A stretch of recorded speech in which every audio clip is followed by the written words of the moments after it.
அரசினுடைய எல்லா விஷயமும் துல்லியமாக வெளியே வருது சவுக்கு மீடியாவில். இவனுக்கு யார் சோர்சஸ் தராது? ஆளுங்கட்சிக்கு நல்லாவே தெரியும், வெளியிடுறதெல்லாம் உண்மைதான்றது தெரியும். லீக்ஸ் வந்து ஏபி போட்டிருக்காரு. டெல்லிக்கு போகும்போது பிடிச்சி ஜென்ரல் கம்பார்ட்மெண்ட்டில் கூட்டிகிட்டு 2 நாளாக இங்கே வர்றது எதுக்குன்னு சொன்னால் அவன் மனசிதவை ஏற்படும். இவங்க நினைச்சதான் ஃப்ளைட்டில் கூப்பிட்டு வந்தாங்க.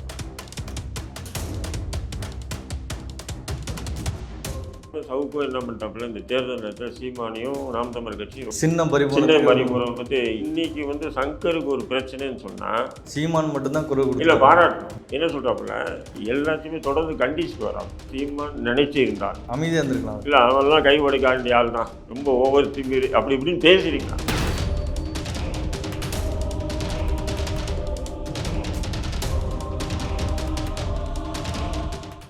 Study in Singapore, Mauritius. Easy entry to Canada, UK, Europe, Australia, New Zealand. For admission contact 7904-710-512. நகரம் பாய்ஸ் உறவுகளுக்கு வணக்கம். இன்றைக்கு இந்திய தேசிய லீக் கட்சியின் தலைவர் தடா ரஹீம் அவர்களை சந்தித்து சவுக்கு சங்கர் அவர்கள் வந்து தன்னை துன்புறுத்துறதாகவும் தன் மீது வந்து கையை உடைச்சிட்டதாகவும் இந்த சிறையில் வச்சு கொள்றதுக்கு வந்து தயாராக இருக்காங்க ஒரு குற்றச்சாட்டு வச்சுருக்காரு. அது குறித்து பேச போகிறோம்.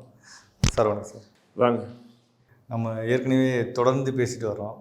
நீங்கள் அப்போவே சொன்னீங்க கோயம்புத்தூர் சிறையில் வந்து சவுக்கு சங்கரை வைக்கிறதுக்கு வந்து ஒரு திட்டம் இருக்குது, அவரை உள்ளே வந்து செந்தில்குமாருங்கிற சிறை அதிகாரி வந்து அடித்து துன்புறுத்துறதுலாம் வாய்ப்பு இருக்குதுன்னு நம்ம பேசுனீங்க. இப்போ அதே போல் சவுக்கு சங்கரும் அதே குற்றச்சாட்டை வச்சுருக்காரு. இது உண்மையே நடந்திருக்குமா, நடத்துவாரா செந்தில்குமார்?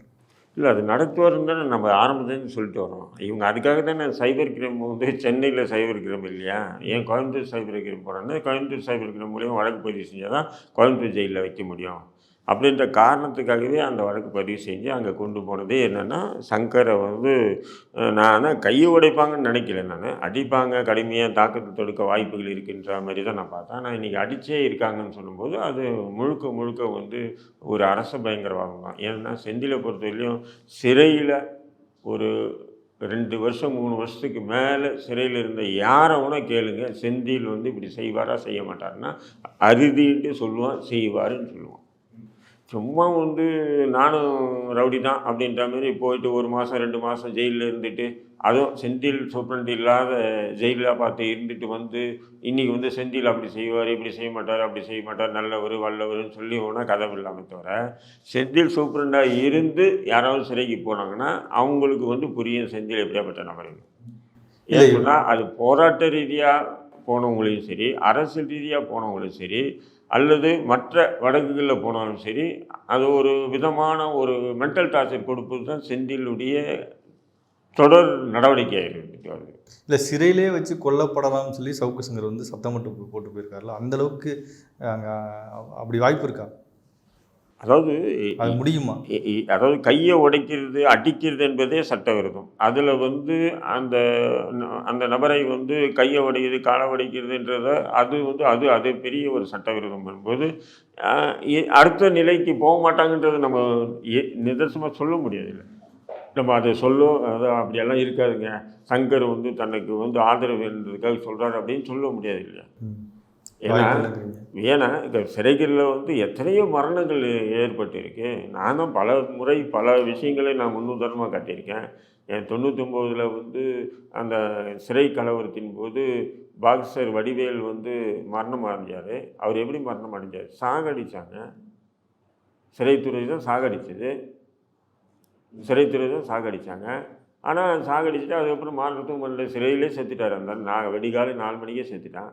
ஆனால் ஹாஸ்பிட்டலுக்கு எடுத்து போகும்போது என்ன சொல்கிறாங்க, போஸ்ட்மார்ட்டம் ரிப்போர்ட்டு, போலீஸு சிறைத்துறை என்ன சொல்லிச்சு அது போஸ்ட்மார்ட்டம் ரிப்போர்ட்டாக வருது. அவர் வந்து மாரடைப்பில் வந்தார், நாங்கள் தீவிர சிகிச்சை அளித்தோம், பல மணி நேரம் போராடியும் கூட அவரை காப்பாற்ற முடியல, செத்துட்டாருன்றாங்க. அப்போது நல்லா தெரியும் அவர் செத்துட்டார். ஜெயிலே அடித்து சாகடித்தாங்க, அடித்து கொடுமைப்படுத்தி அதன் பிறகு இந்த பவுடர் போன்ற கஞ்சா பவுடரெல்லாம் தண்ணியில் கரைச்சி குடிக்க வச்சு வாந்தி எடுக்க வச்சு செத்தார் அவர்.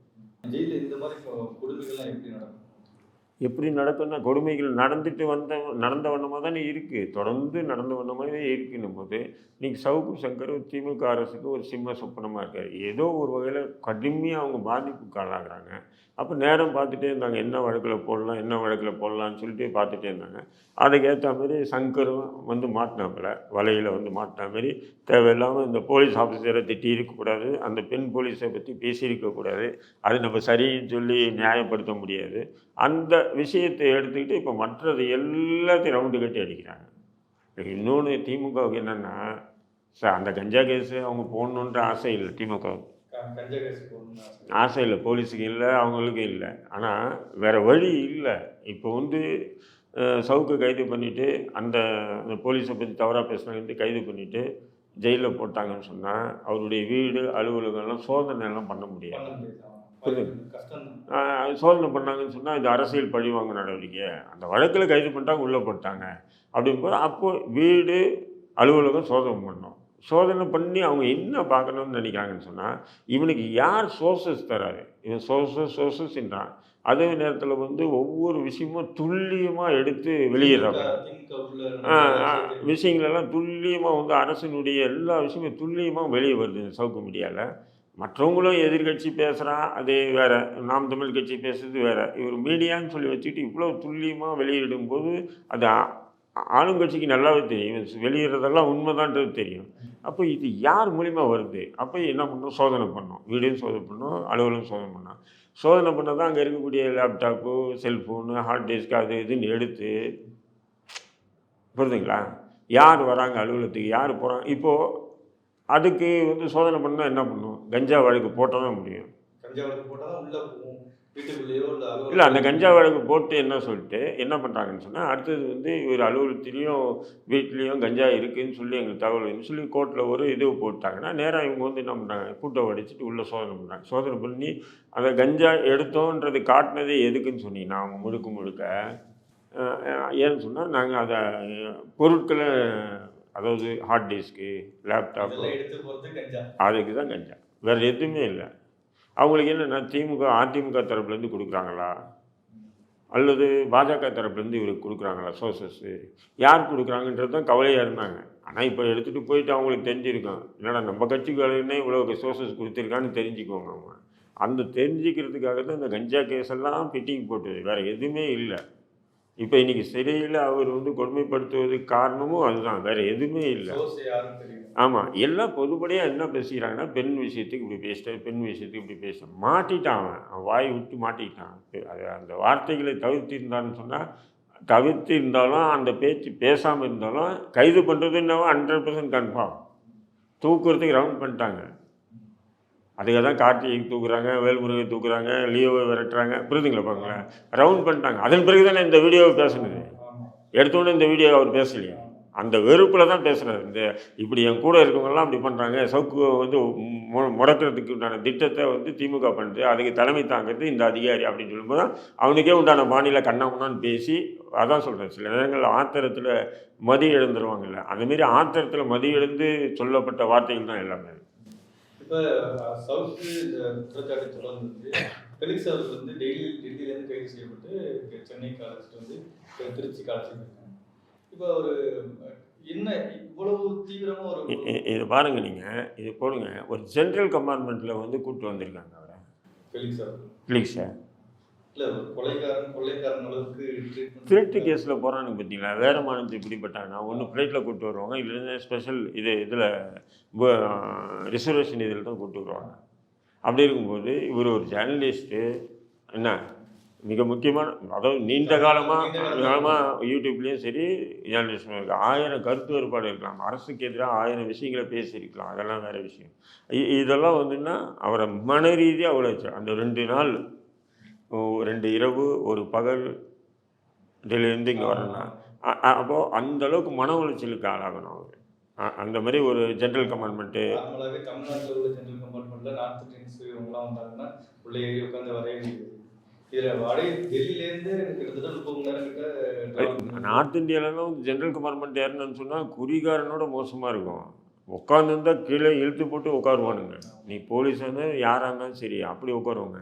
இதெல்லாம் வந்து மன ரீதியாக அந்த 2 நாள் அவர் மன உளைச்சலுக்கு ஆளாகணும். அவர் மட்டும் இல்லை, அவரை சார்ந்தவங்க குடும்பத்தார் மன உளைச்சலுக்கு ஆகணும். அது மட்டும் இல்லை, இதை பார்த்து ஒவ்வொரு யூடியூப்காரனும் பயந்து நடுங்கணும். பாரா ஃபிலிக்ஸுக்கே இந்த நிலை, நமக்கு என்ன அப்படி எல்லாருமே நினைப்பாங்களா இல்லையா? இந்த ஒரு அச்சுறுத்தலை, மரண பயத்தை, மரண பீதியை திமுக அரசு காவல்துறையை கொண்டு கொடுக்குது. இப்போ இந்த ஃபிலிக்ஸ் அவர்கள் வந்து இப்படி கைது பண்ணி அழைச்சிட்டு வர்றது, இப்படி அவரை கூட்டிகிட்டு போகிறதெல்லாம் வந்து யாருமே பத்திரிகையாளர்கள் யாருமே வந்து கண்டனம் தெரிவிக்கலை, யாருமே எதுவும் சொல்லலை. இப்போ இவரோட கைதை முன்னுதாரணமாக வச்சு திமுக என்ன சொல்ல வருது? உண்மையும் சொல்ல வரல. அத்தனை ஊடகவியலாளர் சங்கங்களும் எங்களுடைய கட்டுப்பாட்டில் தான் இருக்குது. அதை எங்களுடைய என்ன திமுக கூட்டணி கட்சியினுடைய கட்டுப்பாட்டில் தான் அத்தனை ஊடகவியலாளர் சங்கமும் இருக்குது. அதனால் எங்கள் கூட்டணி, அதாவது எங்கள் ஆளுங்கட்சி எதிர்த்து எவனாவது பேசிங்கன்னா உங்களுடைய பத்திரிகை துறை சங்கங்களே உங்களுக்கு ஆதரவாக வாதாட வரமாட்டாங்க அப்படின்ற ஒரு மறைமுகமான எச்சரிக்கை கொடுத்துருக்கு. அப்படி தான் நம்ம பார்க்கணும். ஏன்னு சொன்னால் டோட்டலாக அப்படியே ரவுண்ட் கட்டாங்க பார்த்தீங்களா? சில பேரை வந்து இவங்களும் ஃபோனில் பேசுகிறாங்க, நீங்கள் ஏன் ஆதரவாக எடுக்காதீங்க, எல்லாரையும் பேசுகிறாங்க. ஆமாம், ஆதரவாக பேசாதீங்க அப்படி. இது வந்து எப்படின்னு சொன்னால் இது உண்மையிலே ஒரு மனித உரிமைக்கு எதிரான ஒரு விஷயம். ஒருத்தர் படக்கூடிய அந்த வேதனைகளில் வந்து அதில் வந்து சந்தோஷம் அடைவது என்பது அது அறம் அல்ல. இல்லை, எதிரியாக இருந்தால் கூட சரி, ஒருத்தன் கஷ்டப்படுறான், அந்த ஒரு எதிரி தான் நமக்கு கஷ்டப்படுறான். இப்போ சீமானை எடுத்துக்கங்க, தேவையில்லாமல் சவுக்கும் என்ன பண்ணிட்டாப்புல இந்த தேர்தல் நேரத்தில் சீமானியும் நாம் தமிழர் கட்சியும் ரொம்ப அந்த என்னது சின்ன பரிபூரம் பற்றி எனக்கே அறுபது ஏன் தேவையில்லாமல் பேசுகிறேன். நான் ஒரு தடவை நேரில் கூட கேட்டேன் இது பண்ணி. அதே நேரத்தில் வந்து இன்றைக்கி வந்து சங்கருக்கு ஒரு பிரச்சனைன்னு சொன்னால் உண்மையிலே சீமான் இந்த வகையில் பாராட்டணும். சீமான் மட்டும்தான் குரல் இல்லை, பாராட்டணும். என்ன சொல்கிறாப்புல, அதாவது அந்த பேசுனது தவிர்த்திருக்கோம், அது எல்லாருடைய கருத்து. அவருடைய கருத்து மட்டும் இல்லை, எல்லாருடைய கருத்து அதை சொல்லிவிட்டு அதே நேரத்தில் கைது பண்ணதையும் ஃபிலிக்ஸ் கைது பண்ண முறை, அவரை வச்சு கையை உடைக்கிற முறை எல்லாத்தையுமே தொடர்ந்து கண்டிச்சுட்டு வராங்க. ஆக்சுவலாக பார்த்தீங்கன்னா சீமான் நினச்சிருந்தா அமைதியாக இருந்திருக்கலாம். இல்லை, அவன்லாம் கை உடைக்க வேண்டிய ஆள் தான், ரொம்ப ஓவர் திமிரு அப்படி இப்படின்னு பேசியிருக்கலாம். என்ன ஆக போகுது? அந்தளவுக்கு சவுக்கு பேசியிருக்காரு. அந்தளவுக்கு. ஏன்னா கடந்த தேர்தலில் வந்து நானே பார்த்தேன், ஒரு வெறுத்து போய் தான் பார்ப்பேன் அந்த ட்விட்டர்லாம். கோலையில் போக சொன்னாலும் கேட்க மாட்டான். அப்படிங்கும்போது அதுதான் ஒரு மரபுங்க. அது பண்பாடும் கூட அதுதான். அதான் அறம். பண்பாடும் கூட அதுதான். வேதனைப்பட்டிருக்கும்போது குத்தி அதில் அவன் ஏற்கனவே காயம்பட்டிருக்கான். காயம்பட்டிருக்கிறதுல குத்தி இன்னும் செதற ரத்தத்தை பார்த்து ரசிக்கக்கூடிய ஒருத்தனை வந்து மனிதனாகவோ மனித சமூகத்துக்கு உள்ள மனிதனை பார்க்க முடியாது. இதே நீங்கள் வந்து நியூஸ் 18 விஷயத்தில் நம்ம செந்தில் வேலு அவரு குற்றச்சாட்டு, அப்புறம் வந்து ஜீவா, இந்த விஷயங்களுக்கு யூடியூப்கள் எல்லாமே வந்து இவங்களுக்கு ஆதரவாக தான் நின்னாங்க. எல்லா யூடியூப்களும் இவங்களுக்கு ஆதரவாக இருந்தாங்க. இதே ரெட்ஃபிக்ஸ் கூட இவங்களுக்கு ஆதரவான வீடியோக்கள் தான் போட்டாங்க. இப்படி வந்து இது வந்து சரியில்லை, மாரிதாஸ் பண்ணுற, அப்புறம் கிஷோர் சாமி இவங்கெல்லாம் சேர்ந்து தான் அவங்கள இது பண்ணது, கார்னர் பண்ணது. அப்போ அந்த விஷயத்தில் இவங்க அத்தனை பேரும் ஒன்றா இருந்ததுன்னு அவங்களுக்கு ஆதரவாக இருந்தது. அந்த அடிப்படை இன்னைக்கு அந்த அடிப்படை அறிவு கூட அவங்களுக்கு இல்லாமல், இல்லை திமுக சரிதான், அவர் கை ஓடிச்சு சரிதான், இவர் சொல்லிட்டு அவர் போடுறாரு பாருங்க, உண்மையிலே அவரால் ரொம்ப உயர்ந்த இடத்துல நான் பார்ப்பேன். நான் எப்போ அவர் ட்வீட்டை லைக் பண்ணுவேன், அவர் ட்வீட்டை வந்து ரிவைட் பண்ணுவேன் எல்லாமே. இன்றைக்கி போட்டிருக்கா பாருங்க, சங்கர் கை ஒடிஞ்சது எனக்கு ஜெயிலில் கொள்ள வந்தோம், உங்கள் அம்மா நல்லா தானே இருக்காங்க போடுறாரு, உங்கள் அம்மா கை உடையில இல்லை. எவ்வளோ ஒரு வக்கிரமாக பேசுகிறாங்க. இது வக்கிரம் கூட இல்லைங்க, இது ஒரு வெறித்தனமான ஒரு வக்கிரமுங்க. இதெல்லாம் வந்து இவங்களால நான் ஒரு சமூக செயல்பாட்டெல்லாம் பார்த்து எவ்வளோ முட்டாளுன்றது இப்போ தான் கேட்டேன். இப்போ நீங்களே ஒரு சமூக செயல்பாட்டெல்லாம் நீங்கள் பேசுகிறதில்ல, நீங்கள் சவுக்கு விவகாரத்தில் வந்து கொஞ்சம் தடமாட்டிங்களோ, சவுக்கு வந்து ரொம்ப தீவிரமாக ஆதரிக்கிறீங்களோது உங்கள் மேலே ஒரு எல்லாம் விமர்சிக்கிறாங்க. அதாவது ஸ்ரீமதி விவகாரத்தில் வந்து நீங்கள் ஒரு பக்கம்னீங்க, சவுக்கு ஒரு பக்கம்னாரு. அப்போ அந்த மாதிரி பேசினவரை வந்து நீங்கள் ஆதரிக்கிறது சரியில்லை அப்படின்னு சொல்லி பேசுகிறாங்க. இல்லை, நான் என்னை அப்படி மாற்றி பார்க்குறாங்க. இவர் வந்து சவுக்குக்கு முட்டு கொடுக்குறாரு. என்னுடைய எண்ணம் சவுக்குக்கு நான் ஆதரிக்கிறது என்னுடைய எண்ணம் இல்லை. சவுக்கு பேசுனது தவிர்க்கப்பட வேண்டிய வார்த்தைகள் அது பேசியிருக்கக்கூடாது தான். ஆனால் அதுக்காக அரசு தொடர்ந்து அவர் மீது எடுத்துகிட்டு வர நடவடிக்கை இருக்குது பார்த்தீங்களா, இதை பார்த்துட்டு வேடிக்கை பார்த்துட்டு இருந்தோம்னு சொன்னால் அப்போ நம்மளும் சராசரி மனிதன் ஆகிடும். ஏன்னு சொன்னால் நமக்கு அது வழக்கு போட்டுருவாங்களோ, அல்ல நம்மளை வேறு ஏதாவது கேஸில் சிக்க வச்சு நம்மளை ஜெயிலில் போட்டுருவாங்களோ, அல்லது நம்மளையும் அது போல் வந்து ஒரு துன்புறத்துக்கு ஆளாக்குவாங்களோ, அடக்குமுறைக்கு ஆளாக்குவாங்கன்னு சொல்லி நான் பார்த்தேன்னு சொன்னால், அப்போ நான் வந்து அந்த இது நாள் வெளி நம்ம பொது வெளியில் பேசிட்டு வரக்கூடிய நியாயம், நீதி, சமூகம், இதெல்லாம் பேசுகிறதெல்லாம் அர்த்தமற்றதாக போயிடும் இல்லைங்களா. சவுக்கு அந்த வார்த்தைகள் தவிர்க்கப்பட வேண்டிய வார்த்தைகள், அதில் எந்த மாற்று கருத்தும் இல்லை. ஆனால் அதுக்காக மட்டும் இவங்க கைது பண்ணி ஜெயிலில் போட்டுருந்தா நம்ம இப்படி உட்காந்து பேச போகிறதில்ல, சவுக்கு ஆதரவாக குரல் கொடுக்க போகிறதில்ல. அவங்க அந்த கஞ்சா கேஸ் போட்டதுலேருந்து நான் ஆரம்பித்தேன். அப்போ கஞ்சா கேஸ் நீ போடுறேன்னு சொன்னால் அப்போ இது பண்ணணும். அப்போ இது திமுக பழி வாங்கும் திட்டு, இது அரசு பயங்கரம். அடுத்தது கை உடைக்கிறது, ஜெயிலில் அடிக்கிறது.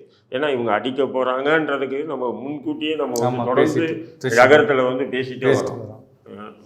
நகரம் நேயர்களை தொடர்ந்து பார்க்குறவங்களுக்கு நல்லா தெரியும். நம்ம தொடர்ந்து அதை பேசிட்டே வரோம்.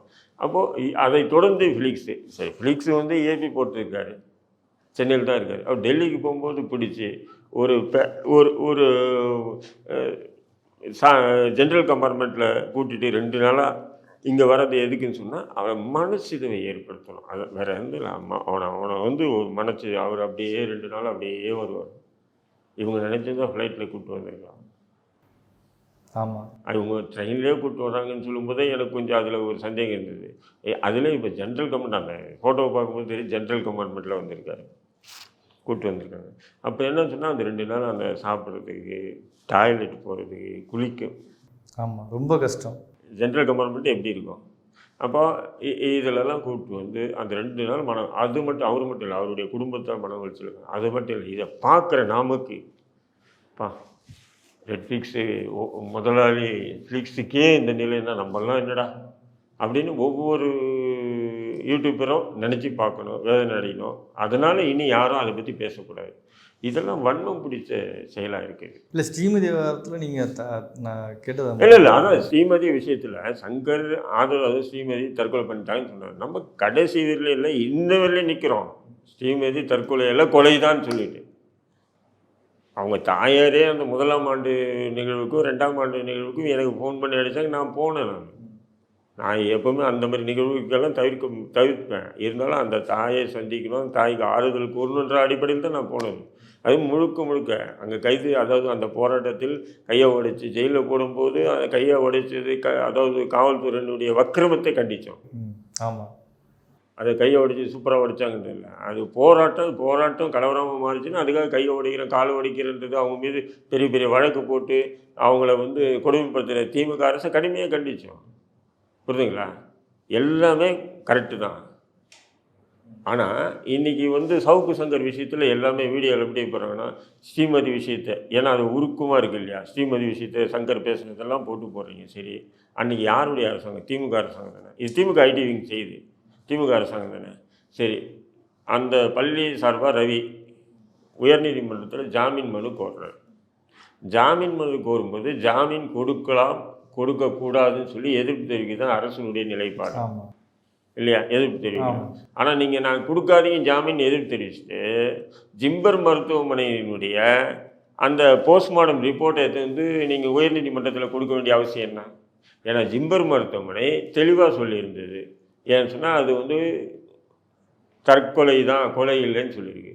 நீதிபதிகள் அதை பார்த்துட்டு அவங்க கருத்து சொல்லி விடுதலை ஜாமீனில் வெளியே விட்டாங்க. அப்போ திமுக அரசு பெண்ணுக்கு எதிராகவும் அந்த பள்ளி தாளாளர் ரவிக்கு ஆதரவாகவும் செயல்பட்டுது. அதை எங்கே போய் வச்சுக்கோங்க? சங்கர் அது செஞ்சு தப்பு தான். அப்போ திமுக செஞ்சும் தப்பு தானே. இன்றைக்கி சங்கர் விஷயத்தில் ஒரு உருக்கமாக புரியுதுங்களா உங்களுக்கு? அது சங்கர் கைது பண்ணது சரிதான் சொல்லி பொதுமக்கள் நினைக்கணுன்றதுக்காக நீங்கள் அந்த விஷயத்தை எடுத்துக்கிறீங்கன்னா அன்றைக்கி யாருடைய ஆட்சி நடந்தது? உங்கள் ஆட்சி நடந்தது. உயர்நீதிமன்றத்தில் நீங்கள் வந்து என்ன பண்ணியிருக்கலாம், நீங்கள் என்ன பண்ணியிருக்கலாம், அந்த ஜிம்பர் மருத்துவமனையுடைய அறிக்கை கொடுக்காமல் நீங்கள் வாதாட்டி இருக்கலாம். ஆனால் நீங்கள் ஜிம்பர் மருத்துவமனையுடைய ஆய்வறிக்கையை கொடுத்தீங்க. 2வது போலீஸ் சொன்னதே போஸ்ட்மார்ட்டம் ரிப்போர்ட்டாக வந்து மருத்துவமனை கொடுத்தது. கடைசியாக அவங்க குடும்பத்தார் என்ன கேட்டாங்க, போஸ்ட்மார்ட்டம் பண்ணும்போது எங்கள் குடும்ப சார்பாக டாக்டர் ஒருத்தர் இருப்பார் கூடன்னு சொல்லிட்டு அந்த ஒரு கோரிக்கையை கூட தமிழக அரசு நிராகரித்து ஒரு கொடுமைப்படுத்தியது எல்லாம் நீங்கள் வந்து நினச்சி பார்க்க முடியாதா? இது எல்லாத்தையும் மறைச்சிட்டு அவங்க வந்து இது பேசுகிறாங்க. இப்போ பாருங்கள், உத்தமபுத்திர மாதிரி ஏதோ ஸ்ரீமதி வழக்கில் வந்து தமிழக அரசே வந்து பெண்ணுக்கு ஆதரவாக இருந்த மாதிரியோ, சங்கர் மட்டும்தான் வந்து அந்த பள்ளிக்கு எதிராக இருந்தாங்க.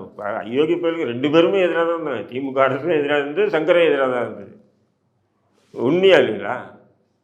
அப்போ திமுக அரசுக்கு சங்கர் தேவைப்பட்டான் இல்லையா? அதிகார மையத்துக்கு தேவைப்பட்டார். இன்றைக்கி அந்த அதிகார மையத்துக்கு தேவைப்படல. எவ்வளோ அயோக்கியத்தனம் பாருங்கள். இதுதான் புரிஞ்சிக்க முடியல நம்மளால். இவ்வளோ நேரம் உங்கள் நேரத்தை எங்களுக்காக செலவிடுங்க. மிக்க நன்றி. நன்றி.